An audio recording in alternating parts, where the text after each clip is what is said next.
Like, you're not Pat Mahomes. You're not Josh Allen. You're not Joe Burrow. You are in the bottom third of the league in arm strength. And some people say he's at the bottom in terms of the starting quarterbacks. I don't know if it's that bad, but like, you can't do that, and yet you keep doing it. So there's a bunch of people to blame. That not getting him that big piece on the outside who can just take over a game. And look what it's done for the quarterbacks that I just mentioned, like what it's done for Tua, what it's done for Jalen Hurts. But all right, dude, you got what you got, and you're supposed to be the smart quarterback, but you keep playing stupid football. And so at the end of it, there's a lot of people that contributed to the ruining of Mac Jones, but he's got to be at the top of the list. You got to own it, dude. He's got to own it. The Greg Bedard Patriots Podcast is brought to you by FanDuel, the exclusive wagering partner of the CLNS Media Network. Hey everybody, welcome into the Greg Bedard Patriots Podcast. This episode is brought to you by FanDuel, the exclusive wagering partner of the CLNS Media Network. Right now, new customers get $150 in bonus bets with any winning $5 moneyline bet. And Factor, America's #1 ready-to-eat meal kit. We are pleased to welcome in Mike Giardi. Apologies about the video and or audio. Mike's apparently Millis is in 1960, according to with computer technology. But we're going to try to shepherd through this thing. How you doing, Mike? I'm doing all right, man. How are you? Good. So I'm just silencing my phone because I'm afraid to get distracted. Let's start off with sort of general thoughts about the Patriots' loss to the Colts. Again, this was a game that was there to be won for the Patriots. They couldn't make enough plays offensively. I thought defensively they played well enough. Was it perfect? No. Did they let Gardner Minshew run around all over the place and make plays without any real pressure? They didn't sack him once. They didn't do it. They allowed him to do those things. And Minshew made Minshew plays. And, I also thought that the defense had some issues. It just seemed like any time the Patriots offense did anything, the defense would give something up, which is a theme to the season. But look, this is all about the offense at this point, and it's all about Mac Jones. I think to me, Mike, and I don't know how you felt about this, but to me, it looked like that whether it was Bill Belichick or Bill O'Brien, they went into this game, they think of like Bill Belichick's, thinks and communicates, this is the way that we're going to win this game. And on film, the Colts stink. I don't care what their record is. I don't care what their DVOA is. The defense is okay. I mean, they get after it. DeForest Buckner's great. They're fast, but they're not that good. They're not that good at really, any position. Kenny Moore, the cornerback, is a good player. DeForest Buckner is a good player. Shaq Leonard is a shadow of his former self. It's Gus Bradley's system. It hasn't been updated since Mike's computer was. It's so I think that they went into this game. I think that they also acknowledge where Mac Jones was, and he has been playing losing football outside of the fourth quarter against the Bills for basically 5 or 6 weeks on end since the Dallas game. Has it gotten better every week? Yeah, marginally it's gotten a little bit better, but it's still not good enough. And I think they basically said to themselves, play conservative on offense, don't turn the ball over, make a few plays here and there when you can, but otherwise the defense is going to win this game for us in special teams.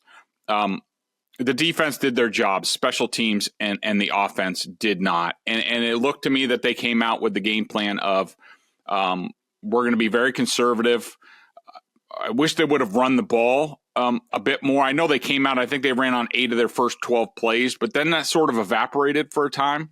And look, 5 sacks is 5 sacks. They gave up 5 sacks and a half to a team that doesn't even rush the passer that well. I mean, it was abysmal. It looked like at halftime they came out that Bill Belichick basically told Bill O'Brien, we can't block worth of crap. Just run the crap out of the ball. And that's what they did, and it worked for them. You wonder why they just didn't do that from the get-go. And then the fourth quarter, the second half was about Mac Jones just slowly sort of falling apart. And we'll get into the reasons for that and a little bit more about the plays. But plays were there to be made to win this game. Mac Jones and the offense, basically Mac Jones didn't make the plays that were there. And they lost. Mike, what were your feelings about the game? That they played scared of their quarterback.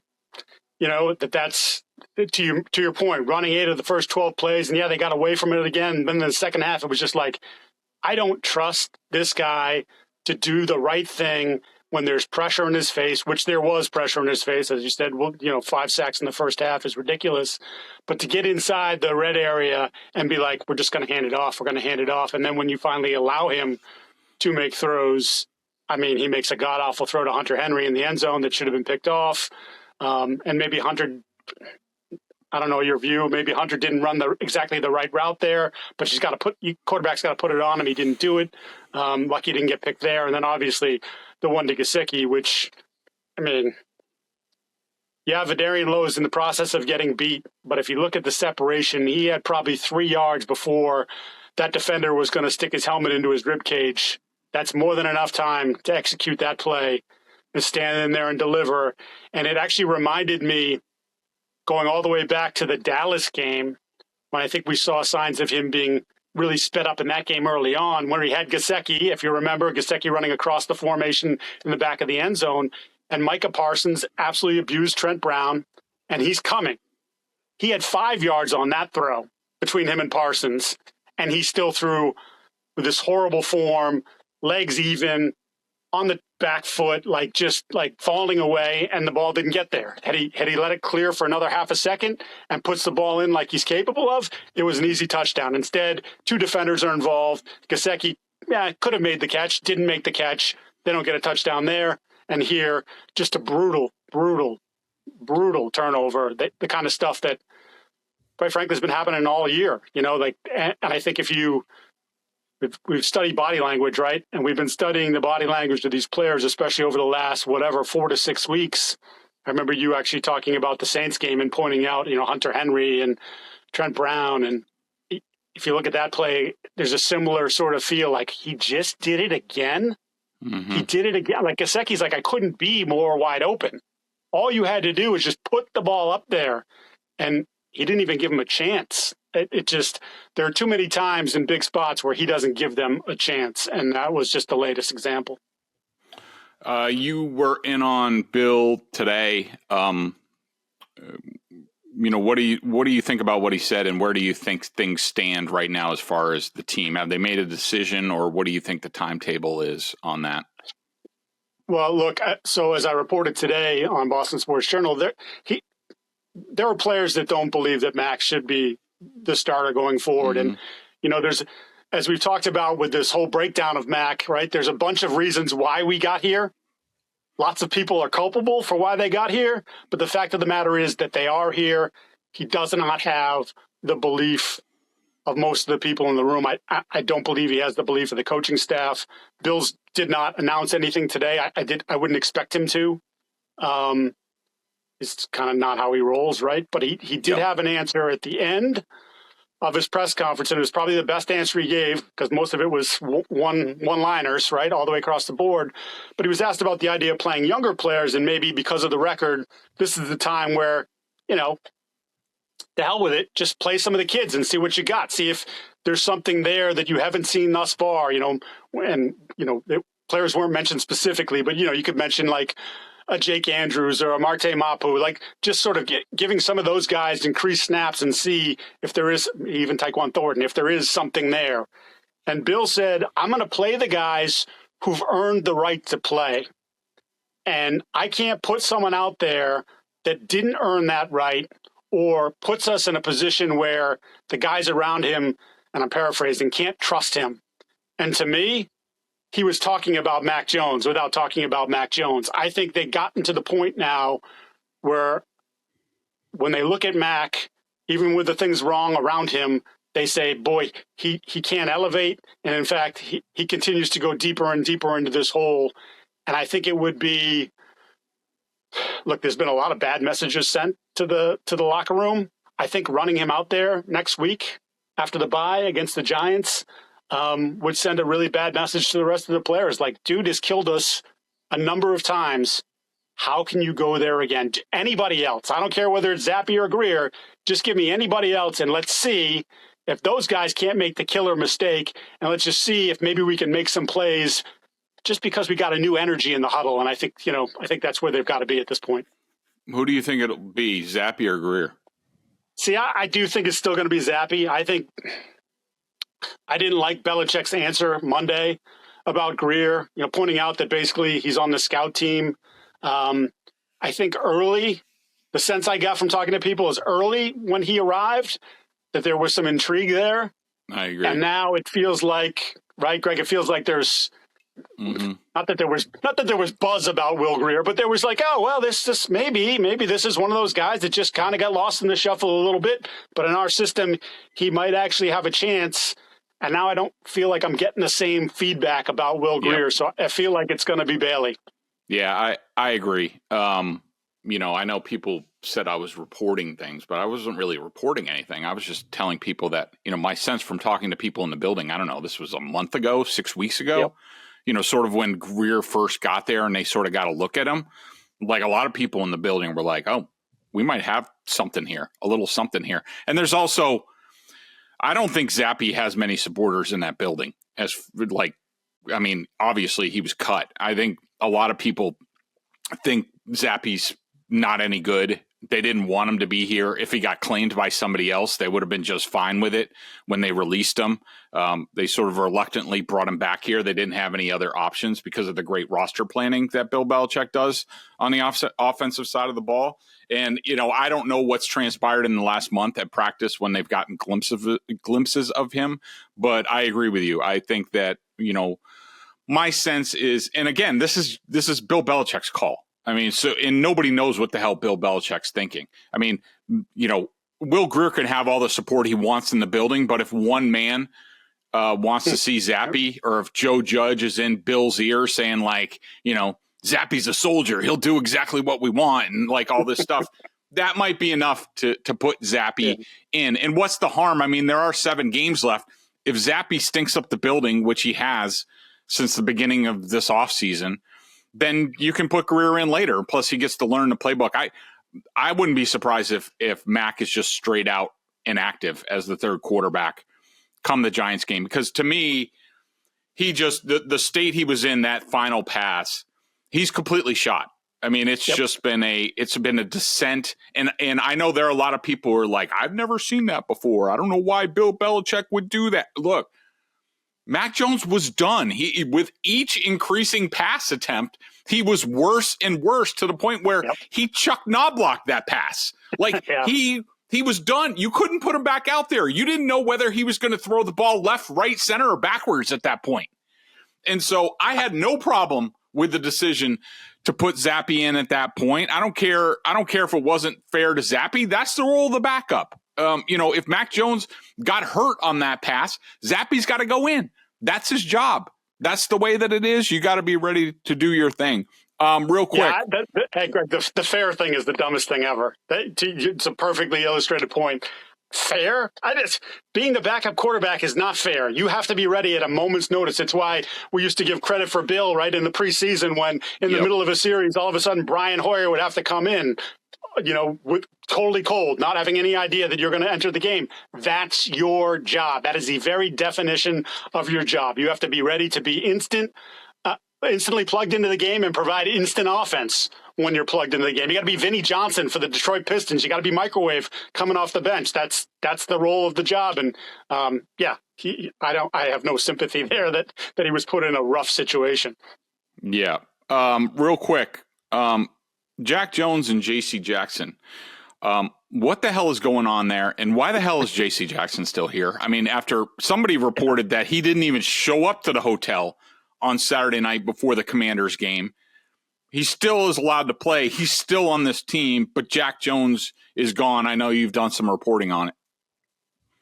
Yeah, look, I think that in talking to some people in the building, I think they're as surprised as you are that J.C. is still here.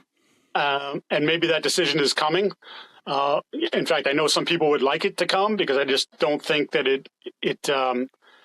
delivers the message that they want to deliver at this point. As far as Jack goes, when they sat down Jack, and we saw it on the sidelines against Washington, where he's, sitting on the bench, removed from the team, not participating at all. He's actually sitting next to Chad Ryland. Why is he giving him kicking advice at this point?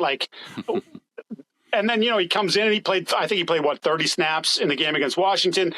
And he was fine in the Washington game. I don't think it was terrible. I think, he made some mental and physical errors against Miami that sort of maybe led to him getting the sense that you weren't going to play as much coming into Washington, which then may have contributed to the fact that, well, I don't need, whatever, I'll show up when I show up. Right. But I think they had hoped in benching him and then giving him an opportunity to play that he would, look, we've given you chances. We continue to support you through a bunch of different things. We're the ones who drafted you, despite many teams taking him off the board because of character concerns. And we know about the off-field stuff that he's had prior to coming here in New England. And then you have what happened this summer. And they stood by him. I think you wrote at the time, what are you doing? How's he even still here? In the old days, he's probably get him out. We don't even need this distraction. But because they have talent issues in so many places, they felt like we kind of need him. So let's see what we can do here. And I think they hoped that by the benching that he would it would be another wake-up call. And maybe he's one of those guys that needs consistent wake-up calls. And instead, what I reported was they were telling me basically he didn't respond the way that they wanted to. He wasn't as engaged in the plan, as engaged with his teammates as he wanted to. And then he sits again to start the game, and he's doing the same thing on the bench again in Germany. And I think they're just like, you know what, dude, that's it. It's hard enough right now to get everybody to row in the right direction, and we've given you chances to sort of get on board and stay with us. And the fact that you think that you're better than that, or you don't need to be there, then let's just do it. It's as Belichick said this morning. It's just time. It was just time. Yeah. What was interesting? I thought Bill, I think, mentioned the word talent a couple times when asked about Jack Jones. I mean, that basically tells you everything that. Yep. He had talent, so they kept giving him chances. I think that, my only real complaint about, up until this year was I thought they overdrafted Jack Jones a bit to take, I think was it a 4th round pick? I just want to make sure I have that right. Yep. A 4th round pick on a character risk that bad. I mean, that it bounced around colleges, that there were, there's the Panda Express. That wasn't like a joke, like late night munchies. That was I don't know if they were armed, but it was certainly a heist. And, with a lookout that took off, and then there was a gun incident fight at Arizona State. And, so look, I understand taking a chance on talent. The NFL does this all the time. I mean, look at Tyreek Hill, look at his background. And I understand that. But once you get them in the program, I mean, the old adage is when somebody tells you who they are, believe them. And he kept telling them repeatedly who he was. He gets suspended at the end of his rookie year. Then he has the gun charges. Then after all that, he comes back, gets disciplined during practice, I think by Pellegrino, which I'm sure some of the issues in the defensive back room with Jack Jones and J.C. Jackson probably being coached by a lacrosse player isn't exactly helping things in terms of keeping them in line. But when Pellegrino disciplines him and he storms off, look, this kid, he's a child, and he's an older young player. I think he's like 25, 26, 27. I mean, look, he's a child. He gets benched because of his own actions, and he sits there with a towel pouting on the bench the whole game. He's a child.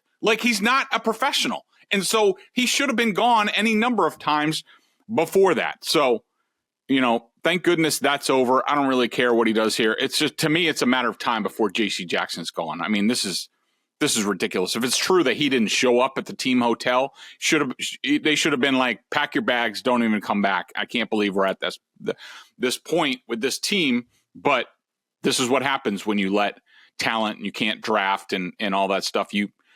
You start to believe in undisciplined talent. I mean, think about the JC example, Greg. They practically did a parade when he left and signed with the Chargers. Yep.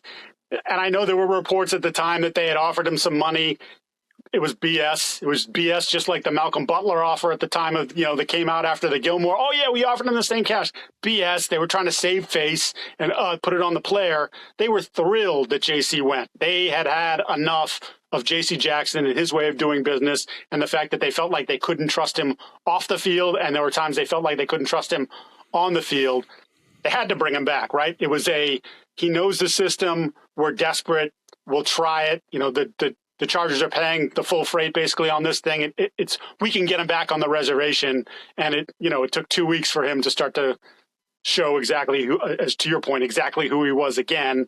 And now here you are. For some reason he's still on the roster, but it's got to be coming soon. Let's take a break and we'll get into Mac a little bit more in a second. Score early this NFL season with FanDuel, America's #1 sportsbook. Right now, new customers get $150 in bonus bets with any winning $5 moneyline bet. That's $150 if your team wins. If you've been thinking about joining FanDuel, there's no better time to get in on the action. The app is so easy to use. There's a wide range of betting options, including spreads, player props, over-unders, and more. I love the app. I use it all the time, all over the place. So visit FanDuel.com/Boston and kick off the NFL season. FanDuel, official partner of the NFL.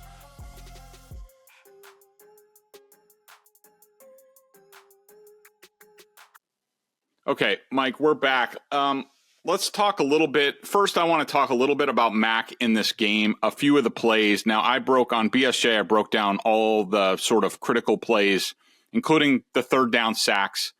I'm not going to give away everything. BSJ members get it all, including a detailed analysis of the coach's film of all these plays.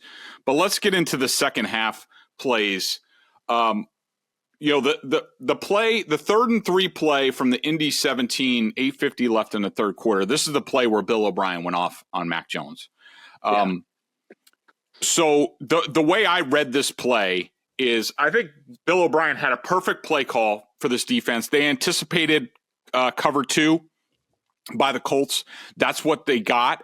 I think they ran, I don't have the video in front of me. I'm just looking at the still shot that I have on BSJ, but I'm pretty sure they ran play action on this play or something like that. But anyways, the point of the play is you have a high-low concept in the middle with Hunter Henry going to the post. You have Demario Douglas on a low crosser, and then you have Ramondre Stevenson in the flat. To me, the quarterback is supposed to read this Henry to Douglas to Stevenson. I mean, you do have Juju, and I think Booty was the other outside receiver. Yep. But so to me, this was a perfect play. It was a perfect play call by Bill O'Brien. It gave Mac multiple options, and that's the reason why he was so mad, because really, when he gets to his top of the drop, basically what he's doing is he's reading the middle linebacker. If the middle linebacker drops with Hunter Henry, sort of in a Tampa 2 type scenario, then you throw the low crosser to Douglas. If you don't like it, if it's cloudy, then you just check it down to Ramondre Stevenson. You need 3 yards for a first down. Just check it down to him. He'd be one-on-one with a cornerback. You like your matchup with Stevenson there. And what happens on the play is the linebacker takes a step towards Demario Douglas. And so that should mean a pop pass automatically to Hunter Henry. It's probably a touchdown. Instead, Mac freezes. He doesn't go to the check down. He freezes, feels the rush, sees the rush, ends up doing that shovel pass to Ramondre Stevenson. Whatever it was. It was there to be made. And look, everybody knows how I feel about quarterback pressure. I can't believe no one's mentioning how much pressure Mac was under in this game. On any other team, if the team gave up 5 sacks in the first half, say it was the Giants and Tommy DeVito, 5 sacks in the first half, 67% pressure, everybody would be like the quarterback didn't have a chance, in that game. But still, I'm not absolving Mac Jones. Like, I understand all that. I believe in all that. I think probably the pressure he's faced in his first 3 seasons, especially this year, has been the biggest contributor to where he is as a quarterback right now. But I'm sorry, when the play's there, to be an NFL quarterback, you got to gird up and make this play. Now, if they were asking him to throw into a tight window with a guy in his face and he didn't quite make the play, then I wouldn't blame him. But this play, he had 3 ready options on it, and he doesn't do it because he reacts to pressure. Yeah, I'm looking at the play right now, Greg, so it wasn't play action. It was shotgun, right?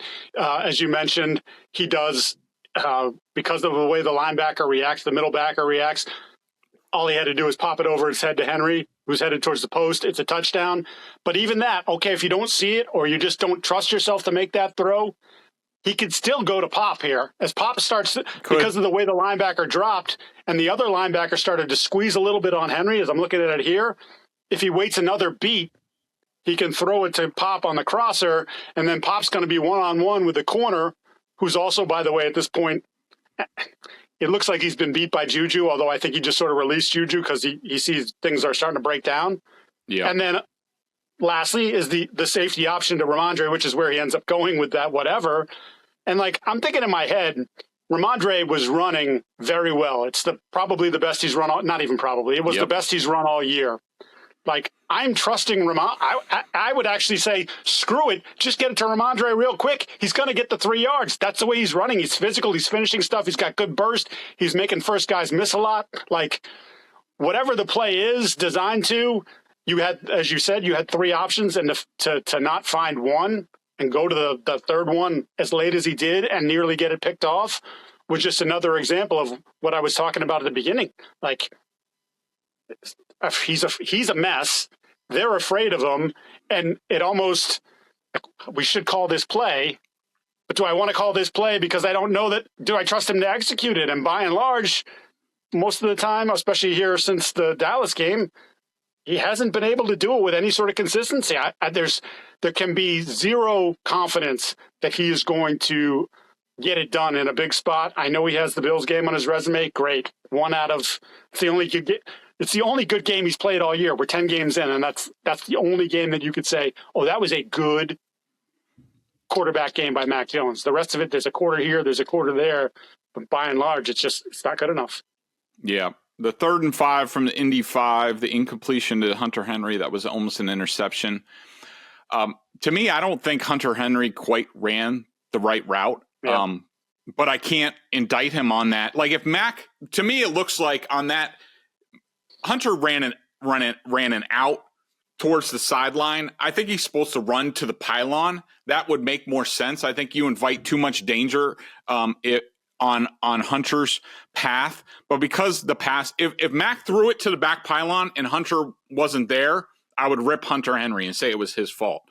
But Mac didn't do that. He threw it like behind him. It wasn't even close. It was a horrible throw. It was one of the worst throws I've ever seen him make until the last one. And, to me, if there's any sort of disagreement in Mac's mind about like, all right, is Hunter going to run to the flag or not? Like, there was room there. It just stick your foot in the ground, just drill him, and it's a touchdown. And he didn't do any of those things. So to me, that was a horrendous pass. And of course, we know the last interception that was like Chuck Knobloch, Steve Sachs. Like it was there. He completely turtled. He felt the pressure. It's inexcusable. It's unexplainable. I don't care how much pressure you're under. That's a layup anytime. Mike, what I wanted to ask you. So Mac Jones is where he is at this point. And I think we both agree he's broken. You just wrote on BSJ. It's time for him to sit. I think it's best if he just moves on from here. Mm-hmm. Who do you blame for where Mac Jones is not even finishing not even 3 years into the league at this point? Like I said, I think there's so many people here, Greg, that we can point to. I think obviously the first thing that you think about is, this is the 3rd OC in 3 years. And to take a quarterback after what was a promising rookie season, not great, but pretty good. And then to turn it over to Patricia and Judge and think that you can run some sort of McVay-Shanahan thing for 2 guys that not only have never coached offense, but then certainly haven't coached that kind of offense. That I put that solely on Bill. That was Bill's decision. And I think it set the quarterback back. But then I think to myself, I gave Mac a lot of benefit of the doubt last year for his frustration. Like, I didn't think he was wrong to be frustrated with what was going on. I would be too. Like, we had a good thing. I thought I was coming into this great operation. In my first year, it was exactly what I thought it was going to be. Like, I was getting the coaching I wanted. I believed in Bill. Bill believed in me. Certainly, he believed in Josh, and Josh was able to shepherd him through a bunch of different things over the course of that rookie year. But now, as you start to look at the picture in hindsight and some of the emotional outbursts and some of the frustration, it makes me, we were talking about the maturity of Jack Jones and J.C. Jackson. Mac is not that sort of immature, but there's a level of like poutiness. And I guess it's immaturity that has to come back to him. Like, you got to own this more. And then in the offseason, no, you didn't get A.J. Brown or Tyreek Hill. You didn't get that explosive pass weapon, but you got Bill O'Brien. He's trying to do the things that you do well, or that he was told that you did well, the things that highlight your brain. And yet, what's he done for 10 weeks? He makes the same stupid mistakes. He's an error repeater at that. And like, that's something that for years, like for 20 something years, don't be an error repeater. And Bill Belichick's on his team. You can't do it. If you do it, you're not going to play. We're not doing it. He's an error repeater. And it's mental, it's physical, like it's the combo. Like the throw is a physical, I don't have the arm to throw off my back foot, but it's also mental. Like, dude, set your feet like you're supposed to, like, you have to. If you're being honest with yourself, you know what your arm is and what you can do and can't do. And how many times this year has he done something like that? The Dallas game, throwing across his body. Like, you're not Pat Mahomes. You're not Josh Allen. You're not Joe Burrow. You are in the bottom third of the league in arm strength. And some people say he's at the bottom in terms of the starting quarterbacks. I don't know if it's that bad, but like, you can't do that, and yet you keep doing it. So there's a bunch of people to blame. That not getting him that big piece on the outside who can just take over a game. And look what it's done for the quarterbacks that I just mentioned, like what it's done for Tua, what it's done for Jalen Hurts. But all right, dude, you got what you got, and you're supposed to be the smart quarterback, but you keep playing stupid football. And so at the end of it, there's a lot of people that contributed to the ruining of Mac Jones, but he's got to be at the top of the list. You got to own it, dude. He's got to own it. Yeah. A couple things, and I don't disagree with you. I mean, there is certainly the possibility that Josh McDaniels stage managing Mac Jones like he did in his rookie year, and it was all by design. It was all by Josh's design, and I think that basically, like he was like basically like, here's the plan for Mac Jones. We're going to keep it close to the vest as a rookie, and then really what they normally do is, and this goes for basically anybody in the Patriots offense or defense, is the more you prove yourself that you can be able to handle, the more we're going to expand the offense and what we ask you to do and things like that. And I think rookie year was step one. And, it wasn't perfect. I mean, I do urge people, I tweeted out the YouTube highlights of Mac Jones's rookie year, and go watch some of the plays. Watch how much he's on his toes. Watch how much he's on his front foot. Now, there are some hints of the back foot stuff, but it was a bit different. Now, I will also, so we're never going to get a definitive answer. What we do know unequivocally is that Mac Jones is a completely broken player at this point. But let's put the quarterback aside. If I told you, Mike, that first round quarterback X was drafted by X team, his first 3 years in the league, he would have 3 different play callers, 3 different systems. He would have worsening pass protection by the year. People forget it wasn't even that great in 2021. Trent Brown did not have a good year that year. Isaiah Wynn was the left tackle. Like, it was not great his rookie season. It was even worse last year. It's been abominable this year. And these are all facts. So 3 different coaches, bad pass protection where he's getting hit a lot, and no improvement of weapons. There was another factor that I was going to illustrate, but I forget right now. What chances would you give quarterback X of being successful in this league in those scenarios? Through his third season in the league, 5%. It would take a special quarterback to be able to survive that. It's, and you and I have talked about this. I think you continue as your column on Sunday. Like it's the manual of how to ruin a quarterback, and this is the organizations that you made fun of as the Patriot people in the building made fun of and the fans made fun of. That's what they did. That's what the Jets did, the Dolphins did, the Bills did for all those years, like turning over everything constantly in search of trying to reach your level. They all did that. They all made those mistakes. And now you're the team that has the least amount of stability at that position. And you're the team that's put what was, again, a young, promising player, never going to be great, but we thought we'd be good enough to win with. You've completely broken him down. Yeah, the other factor was, I'm going to say, a worsening run game as well, because the run game's been non-existent this year. I mean, Mac Jones is a quarterback that needs a run game, and he didn't get that. Let's take a break right here. We'll be back with a real quick 3 up and 3 down, because I got to get to radio. Factor, America's #1 ready-to-eat meal kit, can help you fuel up fast for breakfast, lunch, and dinner with shelf-prepared, dietitian-approved, ready-to-eat meals delivered straight to your door. You'll save time, eat well, and stay on track with your healthy lifestyle.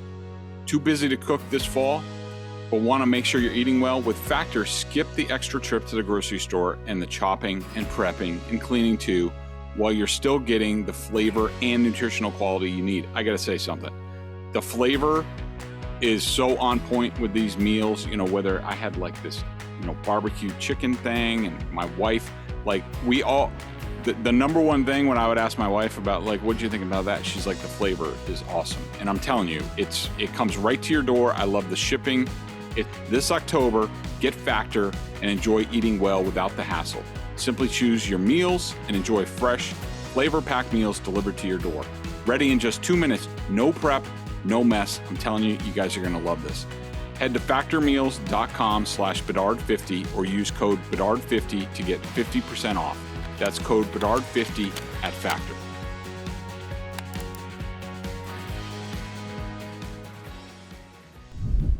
All right, we're back real quick. Mike, my 3 up from this game, I guess I'll just Ramondre Stevenson, 1. Christian Barmore, 2. He was awesome in this game. And by the way, he was awesome against the run, against double teams. This is the first time I've seen it. Like, this is a step forward. I know you wrote about him last week, but this was a step forward with him as far as being an every down player. This was a big game for him against a good line. He was going up against Quentin Nelson a lot in this game, and he held up against double teams. That was huge for me. And Jelani Tavai played really well. My 3 down in this game, Vidarian Lowe played 6 snaps and had miscues on 3 of them. Connor McDermott, 4 total pressures, including parts of 2 sacks and a penalty. Mac Jones, we've talked about him. I also want to end Sean Wade, who is just not good at all. Any thoughts on that before we wrap up? I can't quibble with your 3 up at all. Pop, maybe, again, because he continues to be the one guy in the passing game that gives you any signs of hope and life there, And again, it's not perfect. There are a few examples of running the wrong routes or maybe not being in the right place. But again, you got to live with that as a rookie, and he has become far and away their most important pass catcher. I mentioned Ramondre. I think Tavai